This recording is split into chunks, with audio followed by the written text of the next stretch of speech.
ദൈവത്തിനു മഹത്വം. സിയോണിൽ ദൈവസന്നിധിയിൽ ചെന്നെത്തുവാൻ. ബലം നിന്നിലുള്ള മനുഷ്യൻ ഭാഗ്യവാൻ. ഇങ്ങനെയുള്ളവരുടെ മനസ്സിൽ സിയോനിലേക്കുള്ള പെരുവഴികൾ ഉണ്ട്. അവർ മേൽക്കുമേൽ ബലം പ്രാപിക്കുന്നു. എല്ലാവരും സിയോനിൽ ദൈവസന്നിധിയിൽ ചെന്നെത്തുന്നു. സങ്കീർത്തനം 84:5-7 വാക്യങ്ങൾ.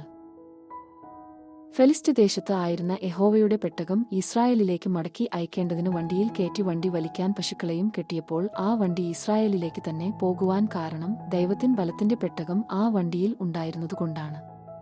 ഇസ്രായേൽ ജനത്തെ നാം ശ്രദ്ധിക്കുമ്പോൾ യാക്കോബിന്റെ ദൈവം അവരുടെ ബലമായിരുന്നു. അതുകൊണ്ടുതന്നെ നമുക്കൊരു നിഴലായ തന്റെ ജനമായ ഇസ്രായേലിനെ ദൈവം മിസ്രയീമിൽ നിന്ന് വിടുവിച്ച് മരുഭൂമി വഴിയായി കനാൻ ദേശത്തേക്ക് നടത്തുമ്പോൾ അവർക്ക് വഴി കാണിക്കേണ്ടതിന് ദൈവം അവരുടെ മുമ്പായി പോയിക്കൊണ്ടിരുന്നു. അവരുടെ ബലമായ യഹോവ അവരുടെ കൂടെ ഉള്ളതിനാൽ അവരുടെ ഗോത്രങ്ങളിൽ യാതൊരു ബലഹീനരും ഉണ്ടായിരുന്നില്ല. മാത്രമല്ല, അവരുടെ ദൈവം അവരോടുകൂടെയിരുന്നതാൽ അവർക്ക് കാട്ടുപോത്തിന് തുല്യമായ ബലവും ഉണ്ടായിരുന്നു. അവരുടെ ബലം തങ്ങളുടെ ദൈവമായിരുന്നതിനാൽ ദൈവം അവരെ കനാനിലേക്ക് വഴികാട്ടി നടത്തുന്നു. ആകയാൽ നമ്മുടെ ആത്മീക ജീവിതത്തിൽ നാമും എപ്പോഴും ദൈവത്തിൽ ബലപ്പെട്ട ബലത്തോടെ ജീവിക്കണം. അങ്ങനെയെങ്കിൽ ജീവങ്കലേക്ക് പോകുന്ന വാതിൽ ഇടുക്കവും വഴി ഞെരുക്കവും ഉള്ളതെങ്കിലും ദൈവം സിയോനിലേക്കുള്ള വഴി നമ്മുടെ മനസ്സിൽ പെരുവഴികൾ ആക്കിത്തരും.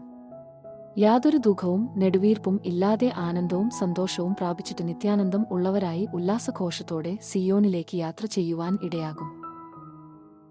എന്നാൽ ദൈവത്തെ വിട്ടു പിന്മാറിയാൽ ദൈവം നമ്മോടുകൂടെ ഇല്ലായ്കയാൽ നാം ബലഹീനപ്പെടും.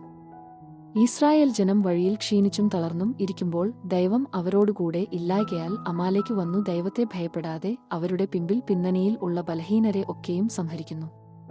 ആയതുപോലെ നാമും ബലഹീനപ്പെട്ടാൽ ആരെ വിഴുങ്ങേണ്ടു എന്ന് ചുറ്റിത്തിരിയുന്ന നമ്മുടെ പ്രതിയോഗിയായ പിശാച് നമ്മെയും വിഴുങ്ങിക്കളയും.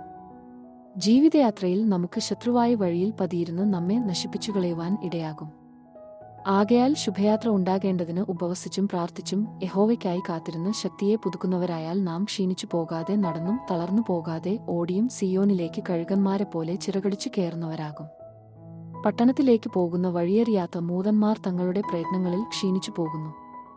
അവർ പാർപ്പാനൊരു പട്ടണവും കണ്ടെത്താതെ വഴിയിൽ ഉഴന്നു നടക്കുമ്പോൾ നമ്മുടെ ബലമായ ദൈവം നമ്മെ പാർപ്പന്തക്ക പട്ടണത്തിൽ ചെല്ലേണ്ടതിന് ചൊവ്വയുള്ള വഴിയിൽ നടത്തുന്നു. ശമൂവേൽ പ്രവാചകന്റെ 1-ാം പുസ്തകം 6-ാം അധ്യായത്തിൽ ശ്രദ്ധിക്കുമ്പോൾ അവിടെ വണ്ടി വലിച്ചതായ പശുക്കൾ ഇസ്രായേലിലേക്കുള്ള പെരുവഴിയിലൂടെ തന്നെ പോകുവാൻ കാരണം യഹോവയുടെ ബലത്തിന്റെ പെട്ടകം ആ വണ്ടിയിൽ ഉണ്ടായതാണ്. ആകയാൽ യഹോവയെയും അവന്റെ ശക്തിയെയും തേടുന്നവർ ആകുമെങ്കിൽ നമുക്കും സിയോനിലേക്കുള്ള പെരുവഴിയിലൂടെ തന്നെ യാത്ര ചെയ്യാം. മാത്രമല്ല, അങ്ങനെ യാത്ര ചെയ്യുവാൻ തക്കവണ്ണം ആ പശുക്കളിലുള്ള ചില വിശേഷതകൾ നമുക്കും ലഭിക്കുവാൻ ഇടയാകും. ഒന്നാമത്തേതായി, അവർ തങ്ങളുടെ കിടാക്കളെ തേടി പോകുന്നില്ല. ദൈവം നമ്മുടെ ബലമായി നമ്മെ വഴി നടത്തുന്നതിനാൽ നാം ദൈവത്തെക്കാൾ അധികമായി മകനെയോ മകളെയോ പ്രിയപ്പെടുന്നില്ല, മറ്റെല്ലാവരെക്കാളും അധികമായി ദൈവത്തെ സ്നേഹിക്കുന്നു. രണ്ടാമത്തേതായി, അപ്പോൾ കൊയ്ത്തുകാലം ആകയാൽ വൈക്കോൽ കിട്ടുമെന്നിരിക്കെ അവ ആഹാരത്തിനായി വേലിലേക്ക് തിരിയുന്നില്ല. എന്തു തിന്നും, എന്തു കുടിക്കും, എന്തുടുക്കും എന്നിങ്ങനെ ഭൗതികമായതിനെക്കുറിച്ച് വിചാരപ്പെടാത്തവരായി മുമ്പേ ദൈവത്തിന്റെ രാജ്യവും നീതിയും അന്വേഷിക്കുന്നവരാകുന്നു. ദൈവം നോക്കിക്കൊള്ളും, കരുതിക്കൊള്ളും എന്ന ധൈര്യത്തോടെ അബ്രഹാമിനെപ്പോലെ മുമ്പോട്ടു പോകുന്നു. മൂന്നാമതായി, അവ കരഞ്ഞുകൊണ്ട് യാത്ര ചെയ്യുന്നു. യേശു തന്റെ ഐതിഹ്യ ജീവിതകാലത്ത് ഉറച്ച നിലവിളിയോടും കണ്ണുനീരോടും കൂടെ ദൈവത്തോടു അപേക്ഷയും അഭയയാചനയും കഴിക്കുന്നു. ആയതുപോലെ നമുക്കും തിരുമുമ്പാകെ നിൽപ്പാൻ പ്രാപ്തരാക്കേണ്ടതിന് സദാകാലവും ഉണർന്നും പ്രാർത്ഥിച്ചും കൊണ്ടിരിക്കാൻ കഴിയുന്നു. നാലാമതായി, അവ ഇടത്തോട്ടോ വലത്തോട്ടോ തിരിയുന്നില്ല. ദൈവിക പ്രമാണം ഒക്കെയും അനുസരിക്കുന്നവരാകുന്നതിനാൽ ദൈവവചനം വിട്ട് ഇടത്തോട്ടോ വലത്തോട്ടോ മാറുവാൻ ഇടയാകുന്നില്ല. ദൈവം നമ്മുടെ ഹൃദയത്തെ വിശാലമാക്കിയതിനാൽ നാം ദൈവകൽപ്പനകളുടെ വഴിയിലൂടെ ഓടുന്നവരാകുന്നു. ദൈവം കൽപ്പിച്ച പ്രമാണങ്ങളെ അവസാനത്തോളം അനുഷ്ഠിക്കുന്നവരായി നിത്യതയിൽ ചെല്ലുവാൻ ഇടയാകുന്നു. ആകയാൽ നമ്മുടെ ജീവിതത്തിൽ നാം മേൽക്കുമേൽ ബലം പ്രാപിക്കുന്നവർ ആകണം. എന്നാലേ സിയോനിൽ ദൈവസന്നിധിയിൽ ചെന്നെത്തുവാൻ നമുക്ക് ഇടയാകുകയുള്ളൂ. അതിന് ചില കാര്യങ്ങൾ നമ്മുടെ ജീവിതത്തിൽ നാം ശ്രദ്ധിക്കേണ്ടതുണ്ട്. ഒന്നാമതായി, അകൃത്യത്തിൽ ജീവിക്കുന്ന ഒരുത്തനും ശക്തി പ്രാപിക്കയില്ല. കാരണം നമ്മുടെ അകൃത്യങ്ങൾ നമ്മെയും നമ്മുടെ ബലമായ യഹോവയെയും തമ്മിൽ ഭിന്നിപ്പിക്കുന്നു. മാത്രവുമല്ല, നമ്മുടെ അകൃത്യം നിമിത്തം നമ്മിലെ ബലം ക്ഷയിച്ചും നാം ക്ഷീണിച്ചും ഇരിക്കുന്നവരാകും. ദൈവം നമ്മുടെ അകൃത്യങ്ങളൊക്കെയും നീക്കി നമ്മെ നിർമ്മലീകരിച്ചെങ്കിലേ നാം ശക്തി പ്രാപിച്ചു പട്ടണത്തിലേക്ക് ചെന്നിട്ട് ദൈവം നമ്മെ പട്ടണത്തിൽ പാർപ്പിക്കുകയുള്ളൂ. രണ്ടാമതായി, യഹോവയിങ്കലെ സന്തോഷം നമ്മുടെ ബലം ആകുന്നു. അന്ന് എസ്രാ പുരോഹിതന്റെ കാലത്ത് വിശാല സ്ഥലത്ത് കൂടിയിരുന്ന ജനത്തിന് അവർ ന്യായപ്രമാണത്തെ പൊരുൾ തിരിച്ചു കൊടുക്കുന്നു. ന്യായപ്രമാണത്തെ തെളിവായി വായിച്ചു കേൾപ്പിക്കുകയും ഗ്രഹിക്കത്തക്കവണ്ണം അർത്ഥം പറഞ്ഞു കൊടുക്കുകയും ചെയ്തു. ന്യായപ്രമാണം വായിച്ചു കേട്ടപ്പോൾ അവർ അത് ഗ്രഹിച്ചവരായി തങ്ങളുടെ അകൃത്യങ്ങളൊക്കെയും ഉണർന്നിട്ട് അവ ഏറ്റുപറഞ്ഞു കരയുന്നു. അങ്ങനെ കരഞ്ഞവരോടാണ് നിങ്ങൾ ദുഃഖിക്കരുതെന്നും ആ ദിവസം കർത്താവിന് വിശുദ്ധമാകയാൽ യഹോവ അവരെ ശുദ്ധീകരിച്ചിരിക്കുകൊണ്ട് യഹോവയിൽ സന്തോഷിച്ച് ബലപ്പെടുവിൻ എന്നും പറയുന്നത്.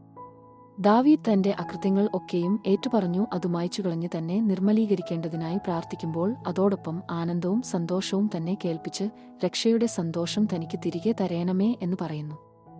ദൈവം നമ്മോട് അകൃത്യവും പാപവുമൊക്കെ ക്ഷമിച്ചു തന്നതിനാൽ ദൈവം നമ്മെ ബലപ്പെടുത്താൻ തന്റെ ഉല്ലാസഘോഷം കൊണ്ട് നമ്മെ ചുറ്റിയിട്ട് നാം സൂക്ഷിക്കപ്പെടുവാൻ ഇടയാകുന്നു.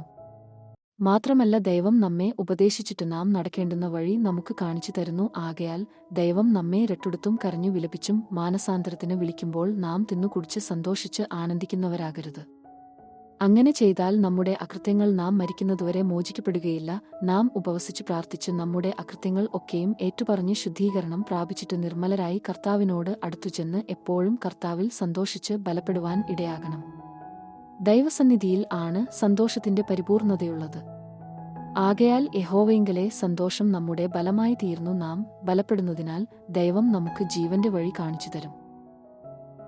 മൂന്നാമതായി സ്നാനപ്പെട്ട് പാപമോചനം പ്രാപിച്ച പൗലോസ് അപ്പൊസ്തലൻ ആഹാരം കൈകൊണ്ട് ബലം പ്രാപിച്ചതായി നാം കാണുന്നു. ഭക്ഷിക്കാൻ ഒന്നുമില്ലാതെ പട്ടിണിയായി മുമ്പോട്ട് ജീവിച്ചാൽ വഴിയാത്രയിൽ നാം തളർന്നു പോകുമെന്ന് യേശു പറയുന്നു.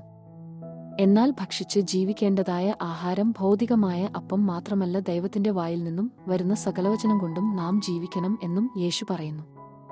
ആകയാൽ നാം നശിച്ചു പോകുന്ന ആഹാരത്തിനായിട്ടല്ല, നിത്യജീവിങ്കിലേക്ക് നിലനിൽക്കുന്ന ആഹാരത്തിനായിട്ടുതന്നെ പ്രവർത്തിക്കുമെങ്കിൽ യേശു അത് നമുക്ക് നൽകും.